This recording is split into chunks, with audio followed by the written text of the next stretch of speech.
Hello guys, welcome back to another reaction video. So this time we're going to be reacting to attempting my first Pokemon Nuzlocke blind. The Toxiquid. By Toxiquid. How do you say that? Anyway, so as you know, we react to several other YouTubers' first ever Nuzlocke.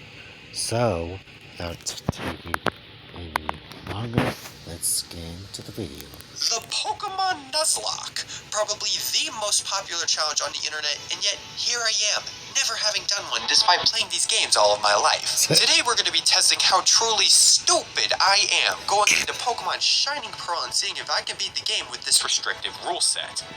Okay.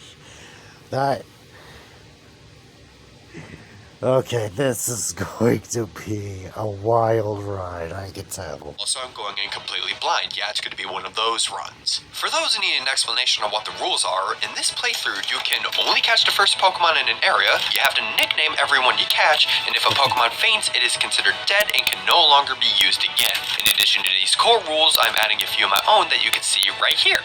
With this rule set, I could potentially lose a Pokemon. Faints, it is considered dead and can no longer be used again. In addition to these core rules, I'm adding a few... Right.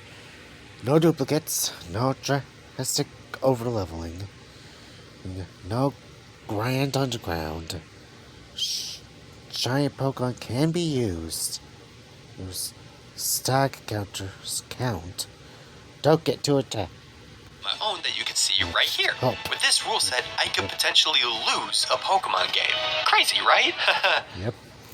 And so, without further ado, let's take our first trip into the Sinnoh region and see what happens, I guess. Stop watching TV, time to get a Pokemon. Fine.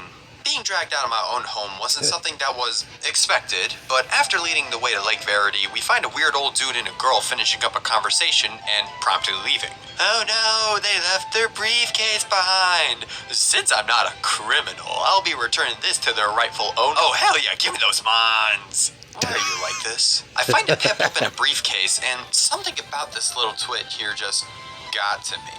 And pretty much immediately we are thrust into a battle against a couple of Starly, which are easily disposed of. After the world's most underwhelming animal attack, we soon feel the remorse of beating up two defenseless Pokemon and turn ourselves in. Returning to Rowan's lab, we're not given warrants for our immediate arrest, but instead a pat on the back, a Pokedex, and the opportunity to name my brand new assault penguin. Bongwater. Well, alrighty then. Leaving home after telling my mom I'm going on a Pokemon journey, I'm able to get 3 encounters in Lake Verity, Route 201, and 202. In my pursuit, I nabbed Jet the Starly, Missy the Shinx, and Godslayer the Bidoof. After a short walk, I find myself in Jubilife City with no real troubles. I catch Toppington the Bidoof up in Route 204, and I catch a real magic stone in the cave above it. So far, so good. Got a pretty nice team here, and now I had a perfect place to test that with the rival fight on my way to Orenburg City. Yeah. Inside the city, we are tasked to find and subsequently fight Rourke, the Rock-type gym leader. We find him inside the Orenburg mines and catch our new best friend, Wagoogus the Zubat, in the process. After wrecking house with Bongwater, drowning both his Geodude and Onix, I'd think that Cranidos wouldn't be that much of an issue.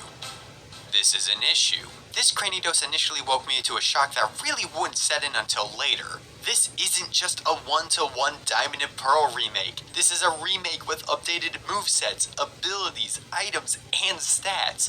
Meaning in this case, instead of Cranidos having this moveset, it now has this moveset. This is super important, and I'll touch more on this later, but in this scenario, this means that when I needed to switch out Bongwater after being leered at one too many times, in a moment of desperation, I sent out a real magic stone, and it was gobsmacked to find that it now boasted Bulldoze, which turned a real magic stone into a real magic pebble.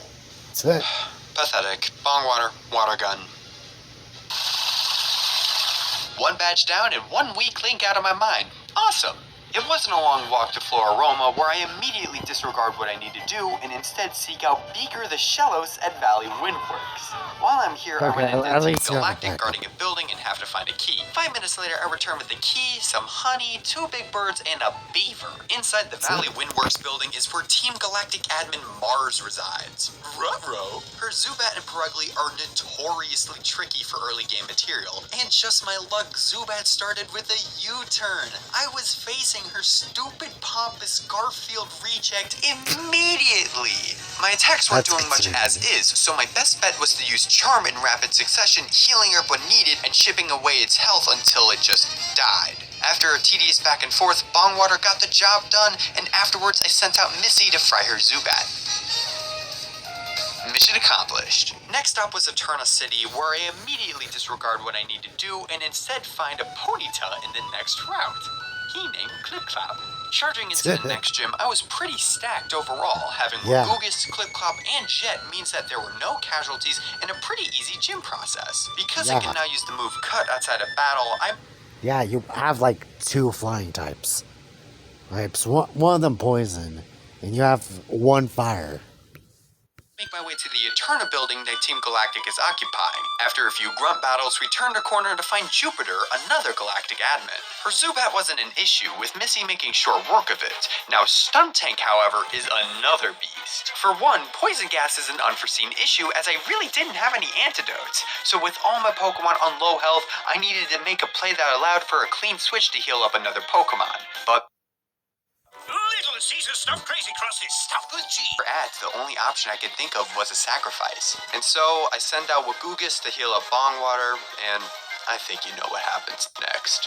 Bongwater finishes the job, but Wagugus' absence is felt nonetheless. Hi, Cynthia. On to the next round, I find a Bronzor in Wayward Cave named Frisbee. He's my best friend. Moving on. Inside Mount Coronet, we meet this crazy man talking about gods and creation and history and nonsense. Shut up, old man. It's time for me to find a hippie. Alright. Everything was pretty smooth sailing Oh, dear God. Oh, dear on the God. way to Veilstone City, but the fact I have to bring it up means that something important happened. Case in point, Missy dying to a rain-boosted, stab-boosted waterfall from a punk-ass Gyarados. Not gonna lie, that one stung. Luckily to cleanse our palates, when looking for a Pokemon in the Ruin Maniac tunnel, I was ambushed by Moto the Hippopotas.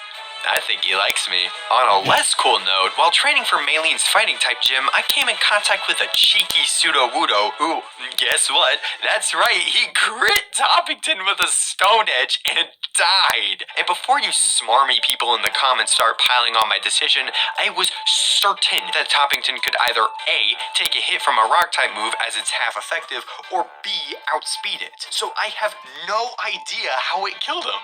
Whatever, shouldn't be an issue later. Maylene was tough though. Her Meditite and Machoke weren't an issue for Jet, but Lucario was the main threat. Having Bulk Up and Drain Punch is scary, considering that half the team couldn't take more than 1 hit from it. Luckily, with the power of friendship, in addition to a few charms from Bongwater, Lucario goes down, winning the fight. Crasher Wake, on the other hand, was a complete pushover. Despite losing my 2 answers to his water types, he just doesn't have anything to counter the leads of my team, Frisbee, Jet, and Bongwater. Well, that was swell. I had a great time. Hopefully nothing bad happens to anyone anytime soon. That's not my problem. Deliver this to Grandmama. This is my problem. We That's emerge not from my the problem. previous route filled with This is my fog and find her problem. grandma in Celestic Town, whose famous ruins are guarded by Galactic Grunt number 88. We find nothing of value inside, but when we peep our heads out of the cave, we encounter Cyrus. Same spiel, still boring. Shut up, old man, it's time to do math. Read a book.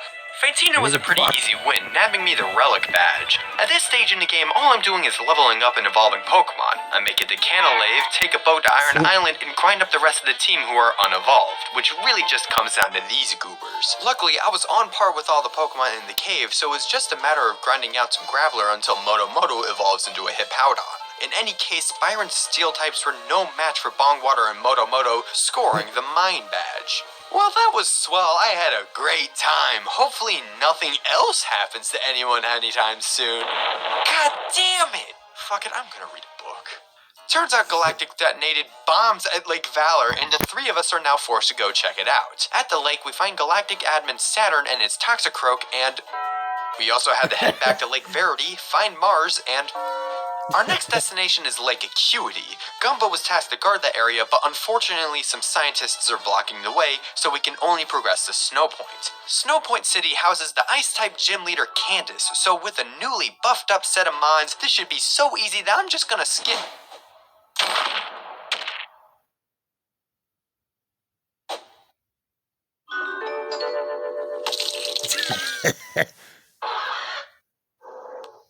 Oh my fucking god.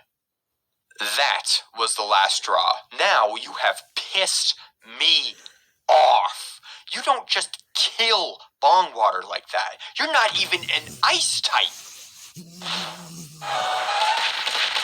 I might have won the battle against Candace, but she absolutely won the war. With nothing but absolute dread flooding my being, we press on, catching Jobama the Snover and going on to trash Jupiter at Lake Acuity. Up. No, I'm going to Galactic HQ. Crashing into Galactic HQ, I find Cyrus in the basement, finds that he made a rock and chain, and forced a battle upon us. Okay. Cyrus wasn't really that big of a threat, just combined with the recent culling of bong water and the fact that Joe Obama was such a last-minute addition to the team who could never fill the hole that Empoleon once occupied, it was inevitable that the Snover would just perish in such a way. Yoinking his Master Ball away from Cyrus, I find that Saturn is in the basement alongside the Lake Trio. Hey, look over there, it's God! Where?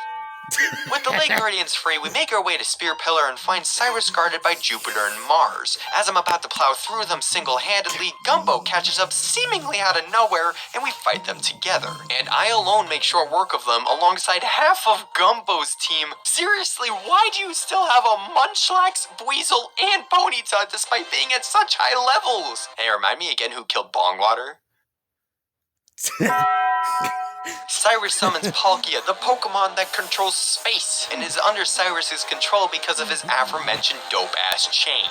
After that's broken by the Lake Guardians, we are forced to fight a much tougher Cyrus who has a much crazier team, and yeah, that was really easy. Clip Clop, Jet, and Frisbee just crushed them. With Cyrus out of the way, staring at the water dragon dead in the eyes, a strange sense of familiarity arose, almost like I'm looking at an old friend.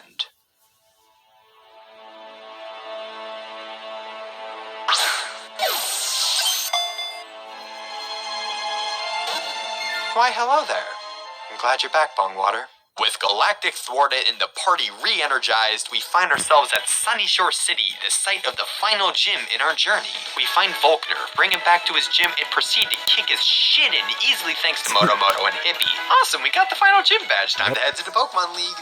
In Victory Road, I grinded up the party to around level 60 to put us on par with the Elite Four. Also, funnily enough, I find a full odds random shiny Golbat just out of the blue. Okay, who's it gonna be? Oh my god! Oh! Probably the best encounter I could have gotten on Victory Road, and Gawoogus the shiny Golbat was sent to the box. That must be a good luck charm. But hey, would you look at that? Here we are, we're at the Pokemon League. It shouldn't be that bad. Let's just mosey on in. Hold it! You and I have some unfinished business, Buster Brown. Alright. Wait. Pause. I have a really important question. Who's the 7th gym leader? Candace? Hey, remember when I was talking about that revelation that wouldn't set in until later, with the updated moves, abilities, items, etc.? Hi, welcome back to that discussion. So, as it turns out, this is where the bulk of the game's difficulty is. Not only do normally pushover mons like Bertha's Quagsire have nonsense like Recover and Leftovers, Aaron's Heracross having Guts and a Flame Orb, and Flint's Steelix having Sheer Force, a Life Orb, and Ice Fang. I kid you not, this shit is nuts compared to not just the gym leaders, Team Galactic, and Gumbo, but evidently the Elite Four in the original games. These Pokemon are trained by the devil himself to kill all my hopes and dreams, and probably me too. Regardless, with a heavy heart, I push onwards. Hey, what's up? Welcome to the Elite Four, Buzz. Aaron himself was a cakewalk. Jet took out Dustox, Beautyfly, and Heracross, with Bongwater 2 cleaning up Vespiquen and Moto finishing off his Drapion. So far, so good. Okay, no casualties. See, kids, this is why you shouldn't say so far, so good in a Nuzlocke. Bertha is stupid. She might use ground types, but she doesn't even abide by that, just like the rest of the gym leaders in this game. Why? Quagsire, as I said, was stupid. Recover, Leftovers, Toxic, and Earthquake are nuts. Chipping it down was my only option as I had no grass moves at the time, and after a while, Jet just took it down. And luckily, no other ground types weren't much of an issue outside of that. Golem, Whiscash, and Hippowdon were decimated under Hippie's Drain Punch Barrage, so I'm very happy about that. But that left Bertha's Pseudo-Wudo, the only non-ground type Pokemon in Bertha's arsenal. Seeing as Bongwater 2's defense was crazy, the logical decision was to send him out. I didn't want to use him until Flint, but seeing as the fight's basically over, what's the harm, eh? Sand looks so grainy. Okay. Well, you would hope. No, like film grainy. Yeah, it used Head Smash. I'm like, of course it's grainy. Oh no!